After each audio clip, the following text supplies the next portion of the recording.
Здравствуйте, дорогие друзья! Сегодня у нас 26 сентября, четверг. И вот как раз в эти минуты началась встреча в Белом доме между президентами Байденом и Зеленским. Затем, через примерно час-полтора, начнется встреча между Зеленским и Камалой Харрис.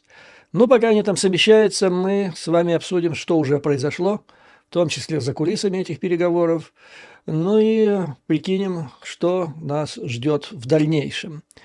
Начну со скандальной части, потому что она служит, как бы, к сожалению, фоном к многому тому, что происходит в ходе вот визита Зеленского в Соединенные Штаты Америки. Начался этот скандал буквально в самом начале визита, после того, как издание «Нью-Йоркер» опубликовало интервью с Владимиром Зеленским. В этом интервью Зеленский прошелся по Байдену, по Трампу и по Венсу, который идет на должность вице-президента вместе с Трампом в одной паре. Вообще надо сказать, что по поводу Трампа Зеленский высказался, я бы сказал, даже позитивно, а вот по Венсу прошелся основательно. Я бы сказал так, он откровенно высказал свое мнение о Венсе.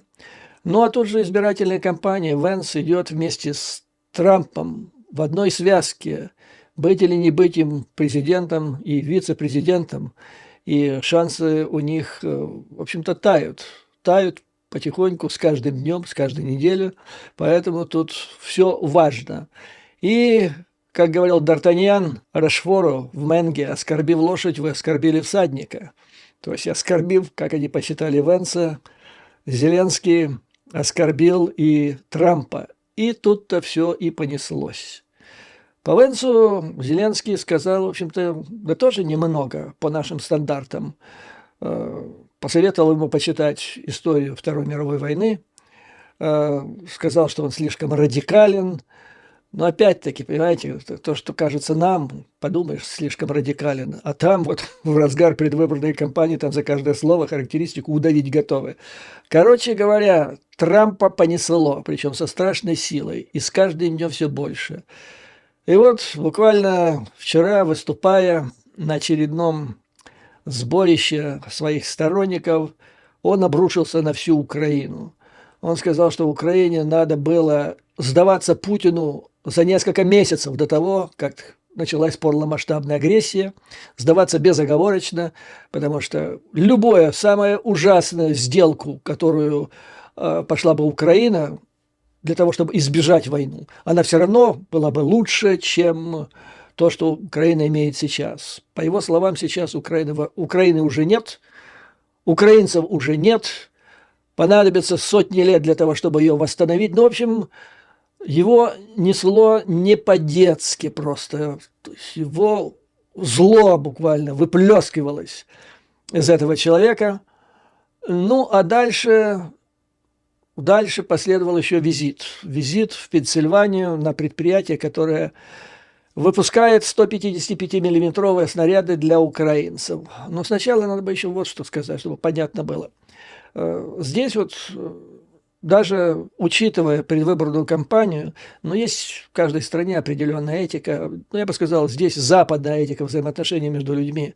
И одно из постулатов этой этики, как бы так, предполагает, что если ты идешь кому-то просить много денег и защиты, то ты должен как-то воздержаться от высказывания своего мнения о своем будущем кредиторе.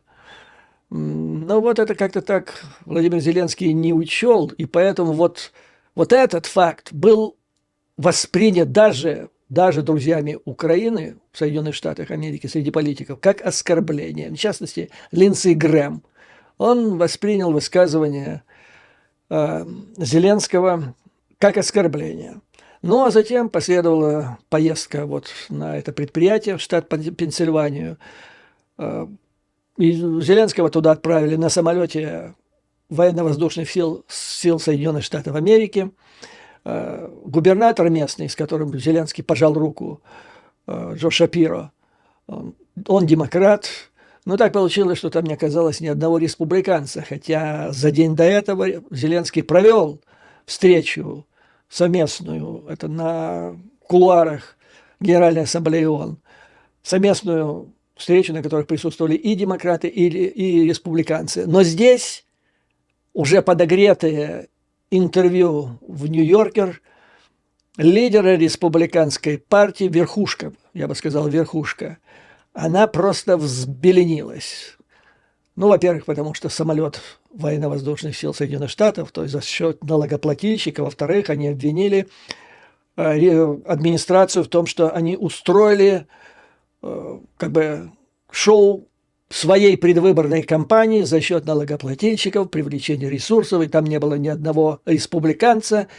Ну, то есть тут взорвалось все уже, не только избирательная кампания Трампа, не только Джей Ди Венс, но и спикер Палаты представителей разразился гневным письмом, потребовав, чтобы Зеленский немедленно уволил посла Украины, который вот допустила такую встречу, посол Украины, на территории Соединенных Штатов. Она допустила мероприятие, которое республиканцы в Конгрессе, в Палате представителей расценили как вмешательство в предвыборную кампанию Соединенных Штатов и объявили о том, что проведут расследование.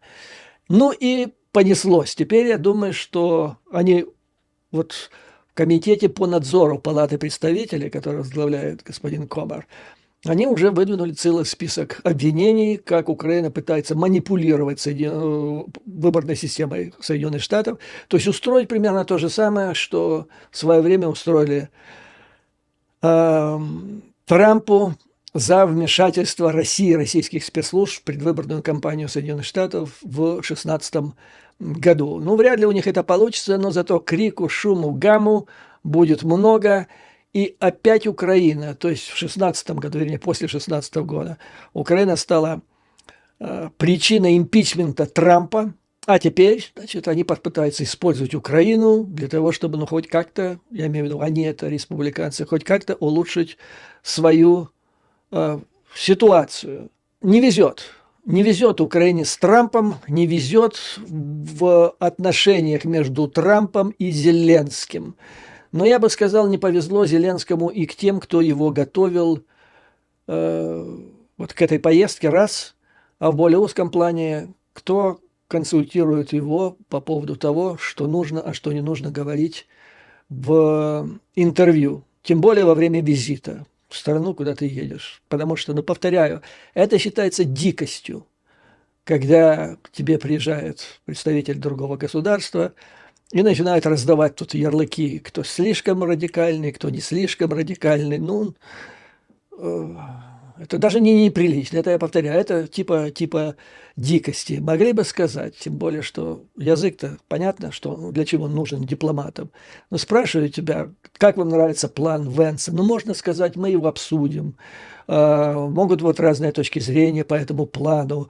Я надеюсь, что мы придем к взаимоприемлемой точке зрения и так далее. Есть масса вариантов, как можно отбиться от острых вопросов журналист, кроме одного, кроме того, чтобы вот доводить до такой ситуации. Но я вам скажу так, господа, что во всем этом есть и позитив. То есть сейчас обстановка такова, что верхушка, вот, которая руководит реально республиканской партией, а это МАГА, это прежде всего МАГА, это Трамп, поскольку он представитель партии, а все хотят въехать на нем, вернее попытаться въехать. Там масса тех, кто будет переизбираться в Сенат, в Палату представителей, они все горой за него, я имею в виду республиканцы.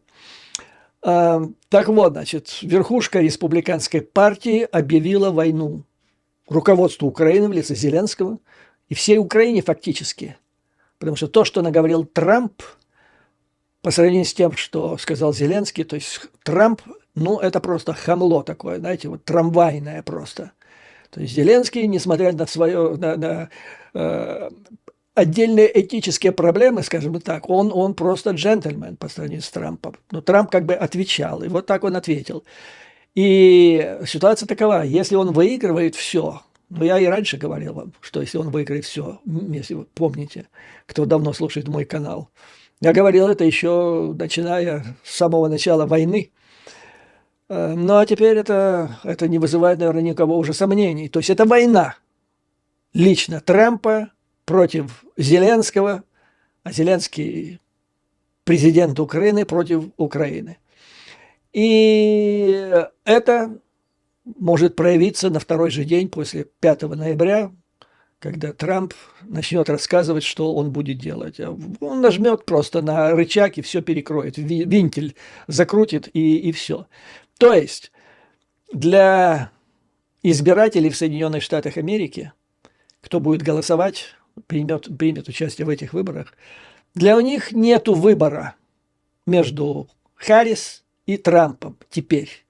Если действительно они болеют за Украину, если Украина для них самое главное, они просто вынуждены голосовать теперь за Харрис. Другого выбора нет, потому что Украина, она, не просто и плохо будет. Трамп сделает то, что он обещал.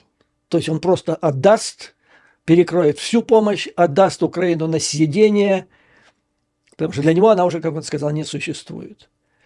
Поэтому есть вариант. Если вы помните такое выражение «котлета по-киевски», а по-английски это звучит chicken Kyiv, то есть цыпленок по-киевски. В свое время, еще когда был Советский Союз, за несколько месяцев до его развала, в мае месяце, если я не ошибаюсь, в Украину приезжал президент Буш-старший. И он, выступая публично в Киеве, призвал Украину не выходить из состава Советского Союза. А потом были выборы через несколько месяцев, в которых он, в принципе, хороший президент для Соединенных Штатов Америки, с огромным опытом, который считал, что второй срок у него в кармане, он проиграл.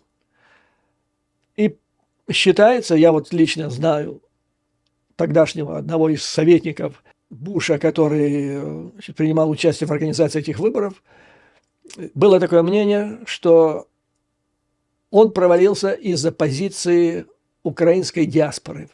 Все представители украинской диаспоры проголосовали против него за вот эту речь, которую назвали «котлеты по-киевски». Хочу надеяться, что нечто подобное произойдет и в этом году, этим ноябрем. Мне приходится здесь встречаться с представителями диаспоры стран Восточной Европы. И украинские диаспоры, говорят, их общая численность составляет 2,2 миллиона. Это много. То есть примерно столько же было и вот на тех выборах, в которых провалили Буша-старшего, и там вот эти 2,2 миллиона, они сыграли для него роковую роль. А если посчитать еще вот представителей диаспор стран Восточной Европы, то, что называется восточным флангом НАТО, то их до 20 миллионов. И они в значительной степени, очень многие из них, очень чутко, что ли, относятся к судьбе Украины, потому что понимают, что судьба их исторических родин, скажем так, она очень тесно завязана на судьбу Украины. Поэтому вот эти 2,2 миллиона украинской диаспоры могут существенно пополниться за счет диаспор других стран Восточной Европы. Ну и поможет сделать для Трампа цыпленок по-киевски или котлету по-киевску 2-0. Есть еще одно интересное обстоятельство, которое я заметил. Вот в то время, когда представители, члены украинской делегации, в частности, известный всем Ермак, Аманский, здесь рассыпались в изъявлении благодарности, глубочайшей благодарности американским и другим союзникам за ту помощь неоценимую, которая предоставляется. В общем, свой человек просто излучал благодарности и так далее. А в это время в Киеве, в информационном пространстве Украины, в YouTube-пространстве в частности, его личинки Зопа и Ермака разгоняли тему о том, что демократы американские снюхались с Путиным, идет в процесс слива Украины. То есть он там выражает свое поданичество, демонстрирует, что он свой парень, что именно с ним надо вести переговоры и вести дела. Якобы, значит, желает и борется за интересы Украины, а в это время среди его личинок, на тех ресурсах, которые созданы при его содействии, разгоняется совсем другая тема. То есть там он против, то есть он за демократов, за правящую, естественно, партию, а здесь, наоборот, против этой партии и так далее. То есть получается так: республиканцы плохие, ну, не плохие, но самые хорошие демократы, потому что они у власти дают деньги. К ним пришли за деньгами, за помощью и за защитой. А там, в Украине, это плохие люди, они снюхались с Путиным. То есть идет игра на двух гармошках, которая в разных информпространствах играет совершенно противоположные мелодии. Понимаете? Вот какая хитрая. То есть тут хамелеоны, они меняют цвета время от времени. Сейчас он одного цвета, а через минуту другого цвета, там, или через полчаса. А тут одновременно два взаимоисключающих цвета. Одновременно там черный, тут белый или наоборот. Я думаю, что рано или поздно в Вашингтоне поймут эту замысловатую игру козыря, потому что единственным выгодоприобретателем такой игры становится Кремль. Потому что если демократы плохие, а теперь еще, значит, с ними еще свара там затеяна, тогда кому идти? Тогда надо идти сдаваться Путину, потому что делать больше нечего. И, видимо, Зеленский где-то в глубине своего сознания это понял, и поэтому накануне вот сегодняшнего визита в Белый дом Вашингтон-Пост, по-моему, Wall Street Journal, они проводили такие мысли, что эта встреча будет последней мольбой отчаяния Зеленского, который попал в вот такую ситуацию, и она может ему казаться безвыходной. Но это было еще написано до того, как был анонсирован пакет помощи. Пакет помощи, значит, который анонсировал Белый дом сегодня. Он был, может служить ответом другому активному мероприятию Кремля, совместного с трампистами, личинки которого разгоняли в украинском же информпространстве несколько недель тезис о том, что Байден чуть ли не украл 6 миллиардов долларов, которые не будут израсходованы до 30 сентября этого года, и Украина окажется без помощи, опять слили, опять предали, и все. Значит, сегодня этому был дан ответ. Тезису, вернее, не этому тезису, потому что никто здесь... В Вашингтоне этого тезиса никто не слышал, они не слушают трампистские, трампо-кремлевские ресурсы. Вот. То есть они сделали то, что и должны были сделать. Все деньги, которые были выделены до конца президентства Байдена, все они вот сейчас вошли в новый пакет помощи, в котором там есть много очень интересных вещей. Я для себя выделил одну. Это Джейсон, то есть это бомба, которая управляемая, которая которая имеет дальность полета где-то 130 километров. Есть у нее еще один вариант Extended, то есть до большей дальности, где к ракете приделывается небольшой ракетный двигатель, вернее, к бомбе небольшой ракетный двигатель, и тогда она может лететь на расстояние свыше 500 километров. В общем, общий пакет этой помощи составит 7,9 миллиарда долларов. Это еще дополнительно к 375 миллионам, который анонсирован был пару дней назад. Ну и плюс еще не надо забывать, и об этом нам в свое время разъяснило издание The Time, огромная часть помощи, военной помощи Украине идет по линиям ЦРУ. То есть по секретным каналам, которые даже не анонсируются. Тут вот некоторые издания описали то, что происходило типа за кулисами переговоров.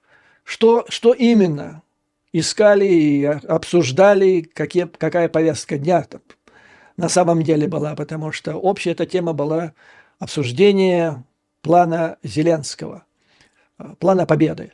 Но вот этот план, он, по идее, должен вот только сейчас положить на стол перед Байденом, хотя Байден, наверное, его уже видел, а вот остальные чиновники, они признаются, что они до сих пор его полностью, план этот не видели, обсуждали только общие его параметры. Так вот, что главное, украинские официальные лица проводили консультации с американскими чиновниками о том, какая военная поддержка им потребуется, чтобы предотвратить дальнейшие потери на фронтах. То есть вот после того, как была предпринята атака на Курском направлении, которая была секретной для западных правительств, для союзников, теперь украинские чиновники решили рассказать, что там сейчас происходит, и сказать, что им нужно для того, чтобы поставить ситуацию на фронтах, на Донбассе и на Курске под контроль. Далее, это пишет газета The Guardian. Российские войска угрожают позициям Украины в Курской области после неожиданного наступления Украины на российскую территорию, а также важнейшему украинскому автомобильному железнодорожному узлу Покровску в Донецкой области. Вот что самое главное. Дайте нам ресурс финансовый, оружие для того, чтобы удержать все это. Как сказал официальный представитель США в Центре обсуждения, помощь в сохранении имеющихся территорий, не наступление на врага, не идея отбросить его куда-то там до какого-то месяца, какого-то года, а чтобы сохранить сейчас то, что находится под контролем ВСУ, не отдать больше, чем уже отдали. И это будет подготовкой к 2025 году. То есть, собственно говоря, то, что вы помните, когда только начиналась операция в Курске, я вам цитировал мнение представителей военных кругов Соединенных Штатов Великобритании, которые критиковали эту позицию. Среди них Кофман был. Вот Кофман, ищите ключевое слово в поиске Кофман. Так вот, он говорил, что если бы не было Курска, так было бы лучше, потому что больше бы сил, больше возможностей было бы удержать позиции, укрепленные позиции на Донбассе, а тем временем готовить новые части, снабжать их оружием, бригады, я имею в виду ВСУ, тренировать бойцов, и тогда в 2025 году можно было бы, вот сейчас то же самое говорится, после того, как фронт оказался растянут, и удерживать позиции стало сложнее. Так вот, значит, задача сейчас сохранить имеющееся поле боя и показать Путину, что ВСУ умеет воевать. То есть то, для чего было предпринято наступление в Курской области. А затем мы обсудим, готовы ли, вот сначала покажем Путину, что мы умеем воевать, а потом обсудим, готовы ли они, кремлевские, рассмотреть вопрос о прекращении огня или что-то еще. На вопрос одного из журналистов, нету ли разрыва между тем, что просит украинская делегация, или хотела бы она получить от американцев, и тем, что ей готовы реально предоставить, представитель США сказал, я не вижу реального разрыва. Опять же, это предметный разговор о военной стратегии, о том, что мы имеем на поле боя, что мы хотим достичь и как, предметное, вы помните? Опять мы возвращаемся к тому плану, который Блинкен еще просил во время визита. Так вот, обсуждение предметной военной стратегии, а потом уже на основании этого определение, какое для этого необходимо оружие. Теперь много нового вскрылось в позициях или в оценке международной ситуации, связанная ситуация и на Ближнем Востоке, и на полях сражений Украины, в которых в этих оценках фигурировал Иран, Северная Корея в меньшей степени, Китай, ну и, естественно, Россия. Блинкен заявил, что США очень интенсивно отслеживают угрозы Ирана.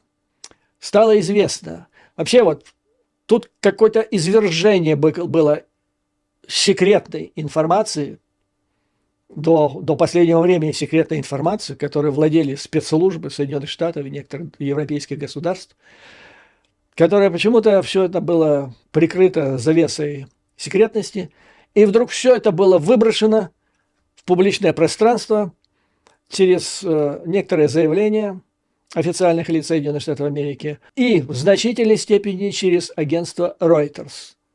Причем агентство Reuters, сливая эту информацию, ссылалось, как правило, там на 2-3 источника. В общем, собственно говоря, и все. То есть как-то так вот вызывает у меня это большое подозрение, что из себя представляет этот слив.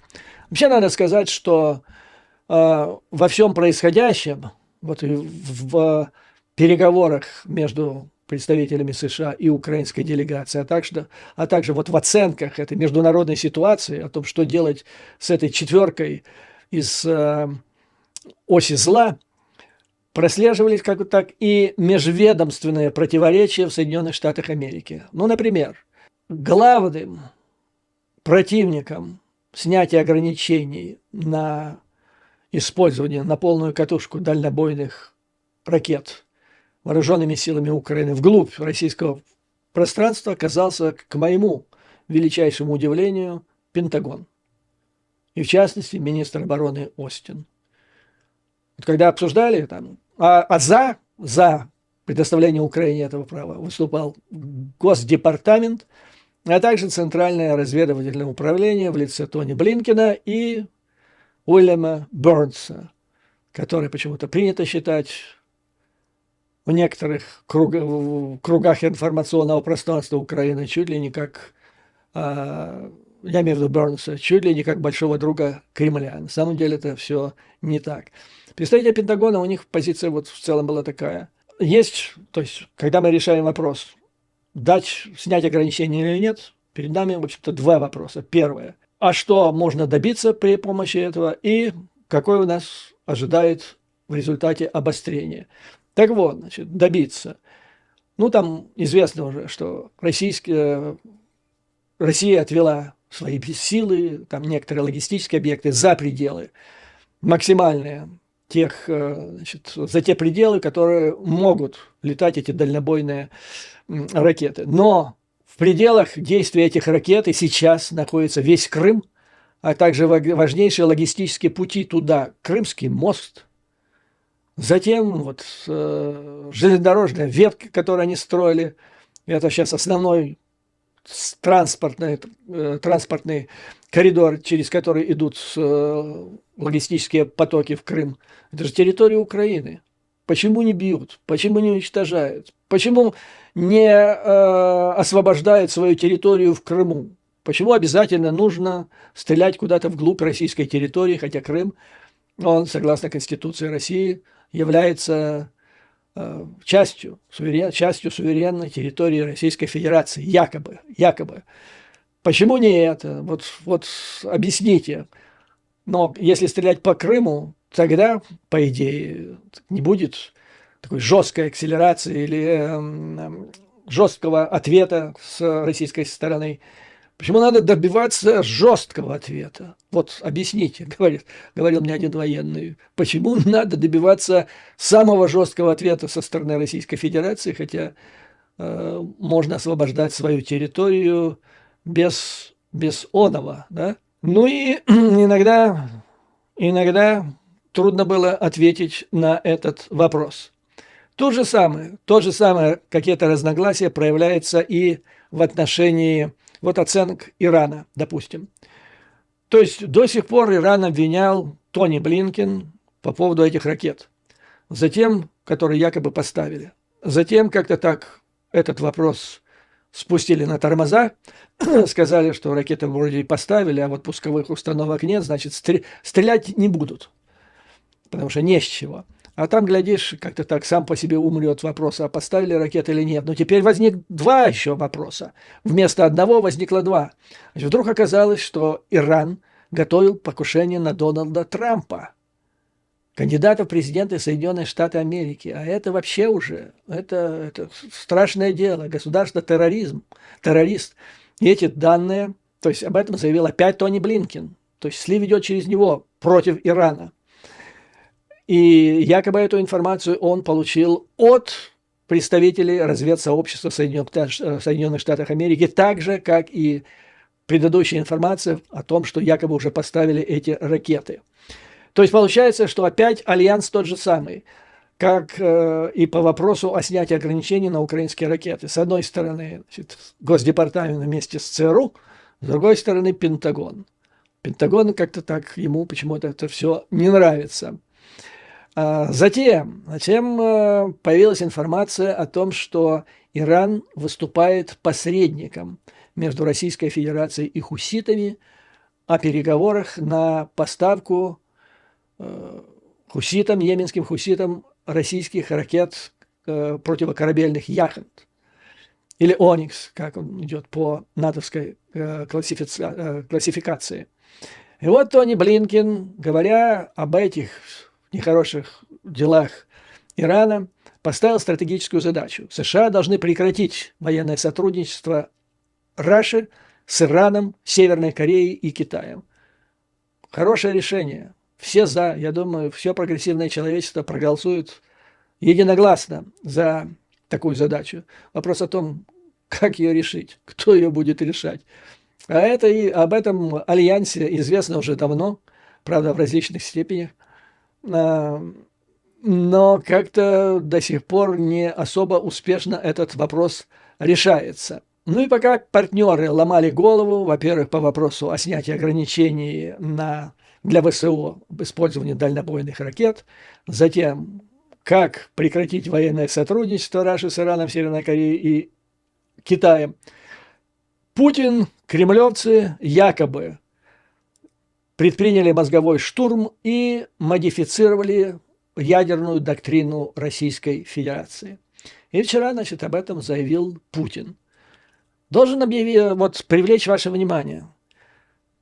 Вот человека, когда он работал в Комитете госбезопасности, его называли окурком, бледной молью. Но у него есть интересная и очень полезная черта для его режима. Он держит вокруг себя умных людей, которые имеют специальное образование, большой опыт работы по своему профилю. Они действительно настоящие профи. И вот вам пример. Пока там думали снимать, какие ракеты поставлять, Блинкен, Бернс, Лэмми, Мур ездили друг с другом, друг к другу, а потом вместе ехали еще куда-то там и так далее. То есть передвижение было по всему миру. Решали вопрос, бить или не бить, на какое расстояние бить. В это время эти сидели за столом кремлевцы и придумывали очередной блеф. То есть они сражались интеллектом против фактически Украины, естественно, и всего западного мира. Ну, интеллект работал над очередным блефом. И это сработало. По большому счету это сработало. Ну, в определенных рамках и тем не менее. Итак, Путин анонсировал свою новую стратегию. Зачем это все делалось? Для того, чтобы не допустить, чтобы Соединенные Штаты сняли ограничения на использование своих ракет большой дальности вглубь российской территории бойцами вооруженных сил Украины. Что изменилось? Якобы изменилось. Значит, там несколько пунктов. Вот главное.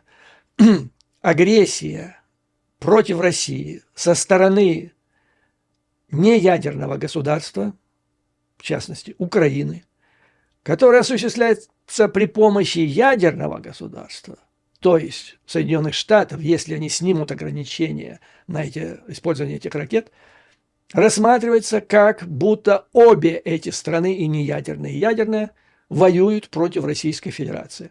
Тем самым подтвердилось то, что теперь якобы кодифицировано то, о чем Путин говорил раньше. Если США снимут ограничения Великобритании, значит, они будут рассматриваться как страны, находящиеся в состоянии войны, и Путин говорил, мы будем принимать решения, исходя из этого. То есть тут однозначная задача не допустить. Затем, когда Россия может применять ядерное оружие, то есть реально нажимать на кнопку, в ответ, то есть не она первая запускает, а в ответ в ответ на массовый, это ключевое слово, на массовый запуск. И тут идет перечисление чего? Тут и ракеты, и самолеты тактической, стратегической авиации. Тут какие-то средства, в общем, все средства воздушно-космического нападения, бомбы только не назвали. Это очень важно. Бомбы не назвали. Промашка была. У них не было информации о последнем пакете помощи, который сегодня анонсирован американцами. Так вот, значит, должен произойти массовый запуск всех этих летающих аппаратов, и Россия может нажимать на кнопку красную, когда они уже пересекают границы Украины. То есть, простите, России. То есть тут речь не идет о баллистических ракетах, потому что если будут ждать... То есть российские средства противоракетной обороны, они же дальнобойные, они видят на тысячи километров. Им не обязательно ждать, пока они пересекут границы Российской Федерации. Там уже поздно будет. Надо контрудар наносить сразу, как только, значит, обнаружится этот запуск массовый. А это при пересечении ими нашей границы, и вот тогда они могут применять свое ядерное оружие.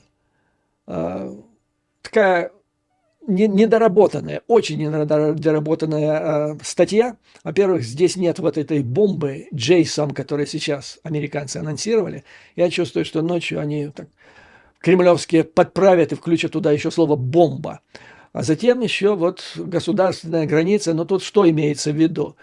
Если они будут, эти ракеты, запускаться с территории Украины, ракеты большой дальности, с которой будут сняты ограничения, то запускать России, наносить контрудар с момента, когда они увидят, что ракета запущена с украинской территории, тут вообще времени не остается. Тут какие-то секунды или доли секунды. Поэтому, значит, они будут ждать, пока она перелетит через территорию, то есть через границу и так далее. Это такая статья, которая, с моей точки зрения, большой роли не играет. Большой роли, самое главное, была это вот эта первая статья. Затем, возможно применение ядерного оружия для защиты Белоруссии. В всех аналогичных случаях и так далее.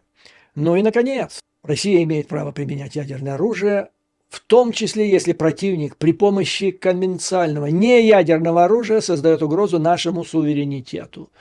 Но это так, весьма обтекаемая формула, которая, в принципе, может свидетельствовать, что если ракеты Атакамс или Storm Shadow или Торрес, если они окажутся в распоряжении ВСУ, начнут наносить такой ущерб, что создает угрозу нашему суверенитету, то тоже можно принимать. Вот три такие основные положения. Что я могу сказать?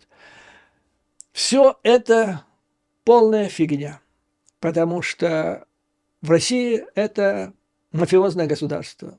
Стоит вот этот Дон Корлеоне местного разлива. Ему плевать на ему плевать на Конституцию, ему плевать на вот эту ядерную стратегию, якобы ядерную стратегию Российской Федерации. Он принимает и будет принимать в каждом конкретном решении, в случае решения собственное на основании, что у него, куда ветер подует в этот момент, как он выспался или не выспался предыдущую ночь и так далее. Ему плевать на это все. Поэтому это очередной блеф. Это единственная задача – напугать. Причем, видите, они все пугают. Раньше там ядерными испытаниями хотели Сармат запустить, а теперь порог вот этого пугала, он все снижается и снижается. И сейчас, когда вот столько суеты по всему миру, уже украинская делегация во главе с Зеленским поехала в Соединенные Штаты, чтобы наконец решить вопрос, то есть это наступает решающий момент. Вот что Путин выдвигает в этот решающий момент. Что якобы вот переизменили, якобы, опять-таки, кто скажет, что там действительно изменили. Короче говоря, это просто колебание воздуха сейчас. И не более чего. Ну, слава богу, Евросоюз быстро отреагировал, послал это все нафиг. Тони Блинкен, он меня расстроил. Он высказался в том плане, что это вызывает какую-то там озабоченность. Какую озабоченность это может вызывать? Ну, во всяком случае, даже если вызывает, то над этим надо работать. Но надо работать практически, а не декларативно. Ну и я думаю, что главным, так сказать, главной мишенью вот этого якобы изменения ядерной доктрины это был, конечно, Байден, учитывая его возраст, вообще состояние его и так далее. Вот, поэтому это очередная красная линия, которая, ну, я не знаю, она с самого начала, она уже не красная, она коричневая. Но посмотрим, потому что, ну, судя из того, что пишут американские газеты здесь, в любом случае анонсировать о том, какое будет принято решение по ограничениям ракет средней дальности, то есть анонсировано оно не будет. Будет сохранен туман войны. Ну и что бы ни говорили потом другие стороны, надо допускать, что это может быть туман войны. Тем более, что, еще раз повторяю, значительная помощь идет по каналам Центрального разведывательного управления. И дальнейшее будет развитие событий определяться тем, ну, в общем, целесообразностью в данном конкретном случае, вот, что будет сочтено необходимым сделать. Так, теперь у меня есть тут материал конкретно, что по Китаю здесь.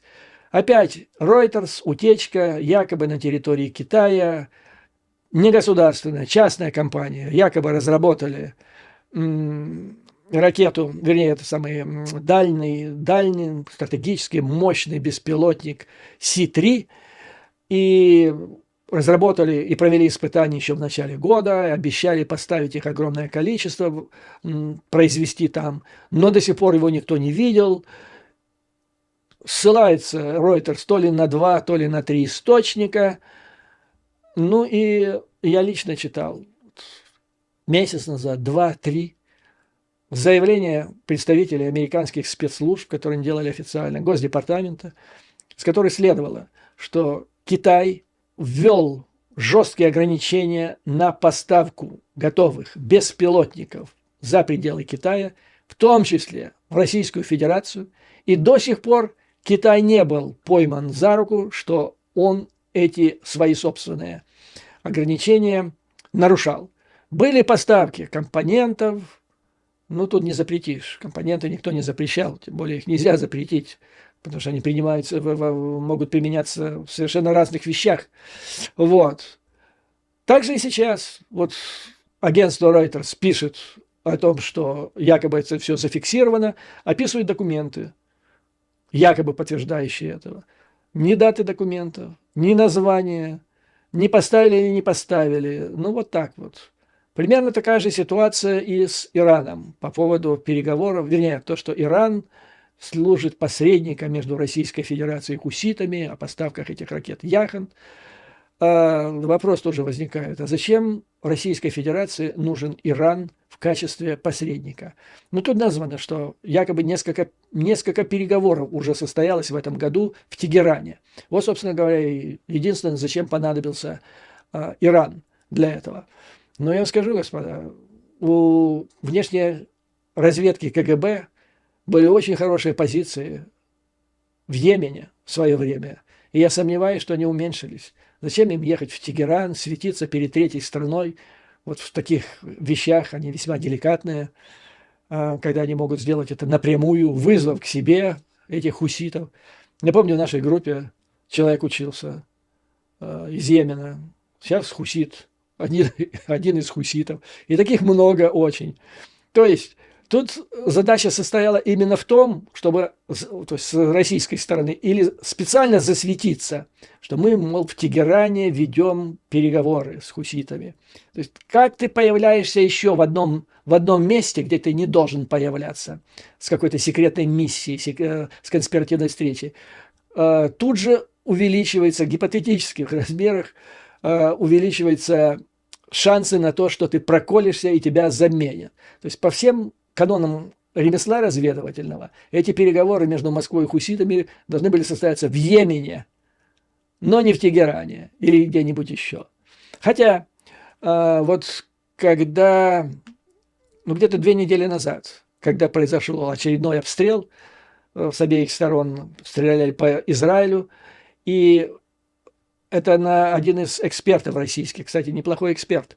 На одном из информационных каналов он говорил, что был зафиксирован полет ракеты крылатой с территории Йемена в Израиль, и она долетела до Израиля, преодолела значительную территорию и упала. Но, правда, говорят, что поразила вроде какой-то склад, а то ли поразила, то ли не поразила. Но главное, что долетела, упала. Так вот, обращали внимание, что скорость этой ракеты была 2 маха.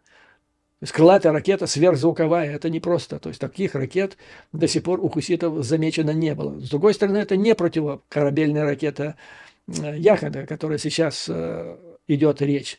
В общем-то, что-то там происходит, но что касается участия Тегерана, все это опять-таки вилами по воде написано. В общем, много тумана и войны, и разведывательного тумана. Кто выпускает вот эту информацию, с какой целью?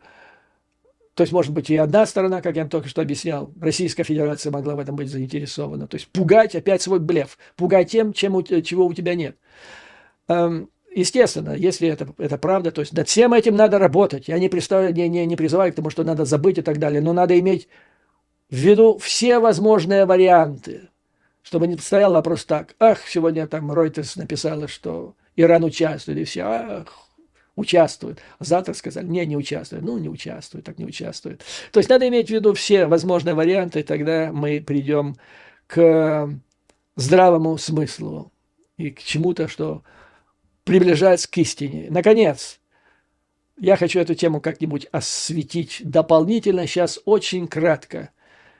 Что нас ждет дальше?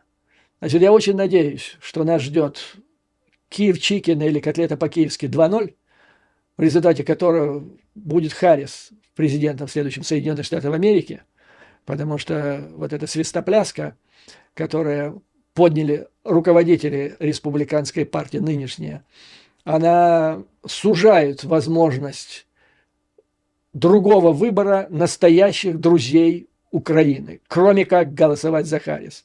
Так вот, значит, все больше материалов. Что ждет? Что можно ждать от Харрис в плане внешней политики вообще и Украины в частности? Считается, что она будет более, как они говорят, ястребом в области внешней политики. И тому есть много причин. Одна из причин, что она будет первым политиком, который сформировался после, ну как политик, после окончания, то, что называется здесь Иракской войны. То есть той войны, а сюда же идет и в Афганистане война, которая вот только закончилась тогда, год назад. Это тот комплекс неполноценности, который возник у американских политиков в результате этой войны. И к их числу относятся и Клинтон, и Обама, и тот же самый Байден. И где-то она в значительной степени повлияла на Трампа со своей America First, нефиг лезть за пределы Соединенных Штатов, окопаемся здесь, у себя в рамках границ. Она первой будет, кто не подвержен этому синдрому иранской, афганской войны. Далее, значит, этот синдром слишком долго висел над Соединенными Штатами Америки, потому что, в принципе, это не изоляционистское государство. Это государство, которое вынуждено играть роль полицейского в мире. И сейчас пришел тот момент, когда уже поняли, ситуация так сложилась, что нельзя сидеть в изоляции. И есть политик, который не подвержен этому синдрому афгано-иракскому, которым подвержен Трамп. И этот человек – это Харрис. Несмотря на то, что у нее нет такого опыта, как у Байдена, она работала в комитете по делам по разведке и по национальной безопасности. Плюс она была на всех заседаниях в администрации Байдена, когда решались ключевые вопросы внешней политики. Следующее. Есть такое опасение, что республиканцы могут победить на выборах в Сенат, в Конгрессе США. Сенат – это то место, где можно убить всю повестку дня президента внутри страны. И она вызывает сейчас наиболее сильное недовольство сторонников республиканской партии. Так вот, если так произойдет, и Сенат убьет ее внутреннюю политику, ей ничего не остается делать, как проявлять большую активность во внешней политике. Ну и еще, вот это надо знать, это очень интересная постановка вопроса, такая глобальная. Ястребиное президентство Харрис будет соответствовать более широкому сдвигу, когда демократы становятся все более воинственными и более активными во внешней политике, а республиканцы все более скептичными по отношению к вооруженным силам и их использованию. То есть Трамп, он враг, на своем, как он показал в первый срок своего, вооруженных сил, разведсообщества. Ему это все было совершенно чуждо. У него симпатии к иностранным автократам, ну, в общем, звероподобным, типа Путина, Ина там, и всем таким прочим. Поэтому вот в связи с вот этими глобальными изменениями, то есть вот этот синдром Ирака, они, кстати, его породили, синдром Ирака, это Буш же затеял войну с Ираком и Афганистаном. И он поразил прежде всего республиканскую партию, возникли у них комплексы вот эти иракско-афганские. И в результате, это же факт сейчас, около, не менее 200 высокопоставленных сотрудников администрации Трампа, которые работали на него, когда он был президентом, они сейчас заявили о том, что будут голосовать за Харрис и призвали своих сторонников делать то же самое. Ну, допустим, Лиз Чейни, она, правда, не была в его администрации, но тем не менее. Там же все ближайшие, начиная от госсекретарей, советников по национальной безопасности и так далее, все сейчас в первых рядах те, кто говорит, что надо голосовать за Харрис. Таким образом, демократическая партия, как говорят в соответствующих аналитических исследованиях, демократическая партия во внешней политике становится тем, чем была республиканская партия во времена Рейгана, Буша-старшего там, и так далее.